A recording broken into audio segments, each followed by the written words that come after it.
Hello everyone, welcome to my channel. तो आज हम न्यू टॉपिक पढ़ेंगे जिसका नाम है सेल ऑर्गेनेलीज। अब मैम ये क्या होता है कि सेल ऑर्गेनेलीज क्या होते हैं? तो ये 6 हैं जो हमारे सिलेबस में है। क्लास 9th में 6 ऑर्गेनेलीज पढ़नी है हमको, ठीक है। तो सबसे पहले हम मतलब समझते हैं, सबसे पहले हम समझेंगे, रटेंगे। सेल तो आपको पता है basic and functional unit of the life. Organelle क्या है? ऑर्गेनेली होता है बेटा, कल आपको याद आएगा अगर आपने डिफरेंस देखे होंगे पहली वीडियो में प्रोकैरियोटिक एंड यूकैरियोटिक में। तो जो यूकैरियोटिक सेल्स होती हैं उनके पास मेम्ब्रेन बाउंड ऑर्गेनेलीज प्रेजेंट होती हैं, लेकिन प्रोकैरियोटिक्स में नहीं होती हैं।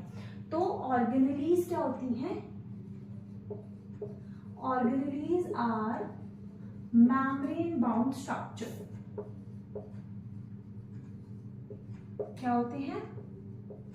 Membrane bound structure. तो पढ़ते हैं सेल ऑर्गेनेलीज होती क्या है।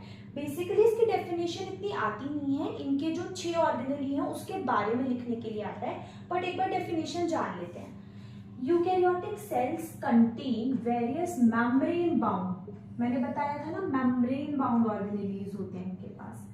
अब ये करते क्या है? It carry out various functions in the cell. कोई स्टोरेज का काम करता है, कोई पैकेजिंग का काम करता है। सपोज कोई शॉप है, उसके पास सामान होता है, ठीक है। तो शॉप में स्टोरेज का भी काम होता है, शॉप में सेलिंग का भी काम होता है, और वो ऑर्डर भी देता है।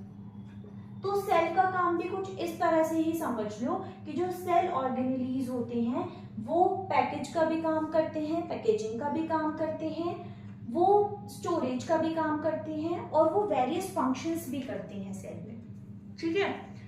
तो it carry out various functions in the cell. इतना क्लियर हुआ? अब कौन कौन सी हम सेल ऑर्गेनेलीज पढ़ने वाले हैं उनको देखते हैं। मैं यहाँ पर ही लिख देती हूँ नेम। पहली है ईआर। ईआर होता है एंडोप्लाज्मिक रेटिकुलम। इसकी एक्सपेंड करने के लिए फॉर्म भी आ जाती है, एंडोप्लाज्मिक रेटिकुलम, ठीक है। ER endoplasmic reticulum. दूसरा है वैक्यूल। कल बताया था ना यूकैरियोटिक में बड़ा होता है लार्ज, और प्रोकैरियोटिक में छोटा होता है। दूसरा गोल्जी एपरेटस, पढ़ेंगे इसके बारे में, ये पैकेजिंग में काम करता है, ठीक है। फोर्थ लाइसोसोम, जिसे हम सुसाइडल बैग भी बोलते हैं, ठीक है। फिफ्थ माइटोकॉन्ड्रिया, जो पावर हाउस ऑफ सेल होता है, और सिक्स्थ प्लास्टिड। तो ये 6 बेसिकली हम पढ़ेंगे जो हेल्प करेंगे हमारे जो भी सेल का फंक्शन है, या डिफरेंट फंक्शंस हैं जो सेल के। अब हम पढ़ेंगे पहली सेल ऑर्गेनेली जिसका नाम है एंडोप्लाज्मिक रेटिकुलम, ठीक है। तो सबसे पहले जिसको हम ईआर भी बोलते हैं, तो कभी कभी आ जाता है एग्जाम में एक्सपेक्ट ईआर या व्हाट इज ईआर, तो देखकर बिल्कुल मत घबराना। ER is endoplasmic reticulum. क्या होता है ईआर? Endoplasmic reticulum. अब क्या होता है? It is a large network of membrane bound tubes and sheets. देखो मेम्ब्रेन बाउंड तो होगी क्योंकि सेल ऑर्गेनेली है, तो वो मेम्ब्रेन बाउंड होगी। तो ट्यूब्स और शीट्स होती हैं, उनका नेटवर्क होता है। जैसे फॉर एग्जांपल छोटा सा ये डायग्राम है, वरना डायग्राम आपके एनसीईआरटी में भी दिया हुआ है। ये जो है ट्यूब्स हैं और ये शीट्स हैं, तो इनका बहुत सारा नेटवर्क एंडोप्लाज्मिक रेटिकुलम कहलाता है। 2 टाइप्स के ईआर होते हैं जो एग्जाम में जनरली आ जाता है कि कौन कौन से टाइप्स के ईआर होते हैं। तो 2 टाइप्स के ईआर होते हैं। पहला होता है एसईआर और दूसरा होता है आरईआर। एसईआर होता है स्मूथ एंडोप्लाज्मिक रेटिकुलम, और आरईआर होता है रफ एंडोप्लाज्मिक रेटिकुलम। अब ईआर ईआर तो सेम है, सिर्फ आपको एस और आर याद करना है। एस मतलब स्मूथ, आर मतलब रफ, ठीक है। अब स्मूथ क्या होता है? स्मूथ का काम होता है it manufacture the fat molecules and fat molecules होते हैं, जितने भी लिपिड्स होते हैं, उनका काम करता है SER। SER बनाता है लिपिड्स एंड फैट्स को। It help in the detoxify of drugs. Detoxify में भी ये हेल्प करता है SER। तो SER के दो मेन फंक्शन है, it manufacture of fat molecule and lipid and it help in detoxifying drugs and poisons. ठीक है। RER is rough. अब देखो रफ है कोई चीज, तो यानी कि उस पर कुछ प्रेजेंट होगा, तभी तो वो रफ है ना, तो उस पर कुछ प्रेजेंट होगा। तो इट हैज पार्टिकल्स, उन पार्टिकल्स का नाम है राइबोसोम। क्या नाम है? राइबोसोम, जो अटैच होते हैं to its surface. For example ये ट्यूब लाइक स्ट्रक्चर है, ये होते हैं स्मूथ एंडोप्लाज्मिक रेटिकुलम। इनके पास कोई राइबोसोम नहीं होता, ये स्मूथ होते हैं। इनका काम होगा ये लिपिड बनाएंगे या फैट मॉलिक्यूल्स बनाएंगे या डिटॉक्सिफाई में हेल्प करेंगे। ठीक है। नाउ अब ये जो शीट लाइक हैं, इनके पास ये छोटे छोटे पार्टिकल्स होते हैं जिनको हम बोलते हैं राइबोसोम। क्या बोलते हैं? राइबोसोम। अब इन राइबोसोम का काम क्या होता है? राइबोसोम जो मेनली हेल्प करता है वो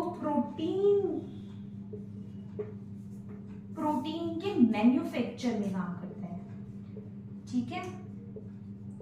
प्रोटीन मैन्युफैक्चरिंग में राइबोसोम काम करता है। राइबोसोम का एक इंपॉर्टेंट रोल है, ये प्रोटीन बनाता है।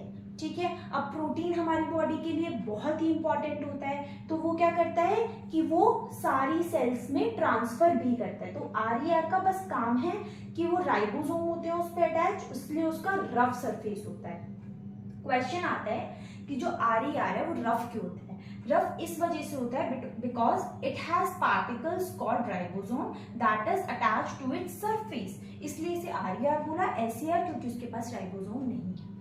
ER का और क्या फंक्शन होता है? It help in transport of material. अभी मैंने बताया ना, अब इसने प्रोटीन्स बनाई है तो ER के पास ही ना, तो वो क्या करेंगे? मटेरियल को ट्रांसपोर्ट करेंगे। फॉर एग्जाम्पल ये आपकी एक सेल है, बीच में न्यूक्लियस है। अब यहाँ पे सपोज कुछ ER है, ठीक है, इसने प्रोटीन बनाया, इसने लिपिड और फैट मॉलिक्यूल बनाए। अब न्यूक्लियस को चाहिए तो ये ट्रांसपोर्ट का हेल्प करेंगे। दूसरी सेल को चाहिए तो ये ट्रांसपोर्ट, दूसरी सेल के पास अब दूसरी सेल के लिए ट्रांसपोर्ट में हेल्प नहीं करेंगे क्योंकि इसके पास अपना RER या SER प्रेजेंट है। जो सेकेंड नंबर पर है वो है गोल्जी एपरेटस। अब ये क्या होता है, क्या फंक्शन होता है गोल्जी एपरेटस का? सबसे पहले ये किसने डिस्कवर या डिस्क्राइब किया था? Camillo Golgi. इन्होंने अपने नाम पर ही गोल्जी एपरेटस रख दिया, तो कैमिलो गोल्जी ने ये डिस्क्राइब किया था। ये भी मेम्ब्रेन बाउंड है। देखो मेम्ब्रेन बाउंड वाला पॉइंट तो सब में आएगा क्योंकि जितने भी हम सेल ऑर्गेनेलीज पढ़ रहे हैं वो सारे मेम्ब्रेन बाउंड हैं। तो मेम्ब्रेन बाउंड, एक वर्ड और ऐड कर लो, उसमें वेसिकल्स हैं। वेसिकल्स क्या होते हैं वो पढ़ते हैं अभी। मेम्ब्रेन बाउंड वेसिकल्स हैं जो parallel to each other in a stack called cistern. देखो वैसे इसका डायग्राम आता नहीं है बट फिर भी ऐसे पैरेलल होते हैं, जैसे वेसिकल्स हैं मेम्ब्रेन बाउंड वेसिकल्स। अब ये ऐसे स्टैक में लगे हुए हैं 1 2 3 4, ये पूरा क्या हो गया? स्टैक। और हमने इन्हें क्या बोलते हैं? हम सिस्टर्न। क्या बोलते हैं? सिस्टर्न। ठीक है। फंक्शन क्या होता है? It help in packaging, dispatching, storage, modification and packaging. ठीक है। अब कैसे समझेंगे? देखो जो हमारा ER होता है, एंडोप्लाज्मिक रेटिकुलम, वो उसने बना दिया सामान, खाना बना दिया। अब वो खाना जो बनाया है वो स्टोर करने का काम कौन करेगा? Golgi apparatus. स्टोर करने का काम कौन करेगा? Golgi apparatus. फॉर एग्जाम्पल आपने कुछ मीशो से ऑर्डर किया, ठीक है, कोई भी आपने ब्रांड का कुछ भी ऑर्डर किया, उसने क्या किया? सारा सामान पैक किया, स्टोर भी किया और डिस्पैच किया, तो वो काम गोल्जी एपरेटस का है। अब जो फैक्ट्रीज बना रही हैं वो है एंडोप्लाज्मिक रेटिकुलम, यानी कि उनका काम है बनाना। ठीक है। स्टोर का काम, मॉडिफिकेशन का काम और पैकेजिंग का काम और डिस्पैचिंग का काम, वो किसका काम है? गोल्जी एपरेटस का। Next point, it involve in the formation of lysosome. Most important point, ये लाइसोसोम की फॉर्मेशन में हेल्प करता है। ये लाइसोसोम क्या होता है? लाइसोसोम अभी बताती हूँ, सुसाइडल बैग होता है, बट इसके बारे में हम डिटेल में अभी पढ़ेंगे। नेक्स्ट 3rd नंबर पे लाइसोसोम ही है, तो अभी पढ़ेंगे। लेकिन आपको अभी इसमें याद रखना है कि कैमिलो गोल्जी ने दिया था, ये एक मेम्ब्रेन बाउंड वेसिकल है जो एक दूसरे के पैरेलल होती है। देखो एग्जैक्ट पैरेलल होती हैं, एक स्टैक में होती हैं, बोलते हैं ना गड्डी में होती हैं, और जिन्हें हम बोलते हैं सिस्टर्न। ठीक है, फंक्शन क्या होता है? स्टोरेज का, मॉडिफिकेशन का और पैकेजिंग का। और मोस्ट इंपॉर्टेंट फंक्शन जो होता है इसका, it help in the formation of the lysosome. अब जैसे कि हमने देखा था कि जो गोल्जी एपरेटस होता है वो लाइसोसोम बनाने में हेल्प करता है ना। तो अब लाइसोसोम होता क्या है? तो ये भी पहला पॉइंट मेम्ब्रेन बाउंड, ठीक है, मेम्ब्रेन बाउंड सैक है ये, membrane bound sac that is filled with the digestive enzyme. और डाइजेस्टिव एंजाइम ये कौन बनाता है? आरईआर। आरईआर क्या होता है? Rough endoplasmic reticulum. ठीक है, waste disposal system of cell क्या होता है मैं समझाती हूँ। देखो सपोज आरईआर है, आरईआर ने क्या करा? खाना बनाया, उसके बाद गोल्जी एपरेटस जी आए, गोल्जी एपरेटस ने क्या करा? स्टोरेज का काम किया, पैकेजिंग का काम किया, डिस्पैचिंग का काम किया। उसके बाद आती है लाइसोसोम। लाइसोसोम क्या करता है कि सपोज कोई एक सेल है और कोई फॉरेन पार्टिकल है, और वो कोई फॉरेन पार्टिकल सेल के अंदर आना चाहता है, तो इसके पास इतने पावरफुल डाइजेस्टिव एंजाइम होते हैं, ये रिलीज करता है और फॉरेन पार्टिकल को डाइजेस्ट कर देता है।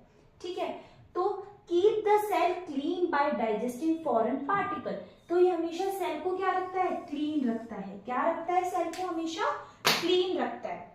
तो it keep the cell clean by digesting foreign particle. For example when cell gets damage, suppose क्या होगा कि सेल है, कोई फॉरेन पार्टिकल गलती से आ भी गया, अब वो डाइजेस्ट नहीं कर पा रहा, तो क्या करेगा लाइसोसोम? पूरी सेल पे डाइजेस्टिव एंजाइम रिलीज कर देगा। तो जब सेल डैमेज हो जाएगी तो लाइसोसोम क्या करेगा? बस्ट हो जाएगा, enzyme digest their on sale, यानी कि जो उसकी अपनी सेल है वो उसे भी डाइजेस्ट कर देगा। इसलिए इसे हम क्या बोलते हैं? Suicidal bag. Most important point हमेशा एग्जाम में आता है कि व्हाट इज सुसाइडल बैग। अब हम तो भूल जाते हैं, हम तो लाइसोसोम पढ़ के गए थे, बट लाइसोसोम को ही हम सुसाइडल बैग भी बोलते हैं, क्योंकि बच्चे कंफ्यूज हो जाते हैं कि हम तो लाइसोसोम पढ़ के गए थे, मैम एक क्वेश्चन आया था सुसाइड बैग, हमें तो नहीं पता वो क्या होता है। बेटा वो लाइसोसोम ही होता है। अब क्वेश्चन है कि हम इसे सुसाइड बैग क्यों कहते हैं? सुसाइडल बैग इसलिए बोलते हैं क्योंकि जो सेल होती है कभी कभी फॉरेन पार्टिकल को डाइजेस्ट करने के चक्कर में वो अपनी पूरी सेल को डाइजेस्ट कर लेती है। तो सबसे जो मेन है लाइसोसोम का, वो है इसके पास पावरफुल डाइजेस्टिव एंजाइम है। ये मोस्ट इंपॉर्टेंट है, इसके पास पावरफुल डाइजेस्टिव एंजाइम है। ठीक है, और लाइसोसोम को कौन बनाता है? Golgi apparatus. ये चेन याद रखना, आरईआर ने बनाया, गोल्जी एपरेटस ने स्टोर किया, और लाइसोसोम ने क्या कर दिया? लाइसोसोम ने सेल को क्लीन रखा।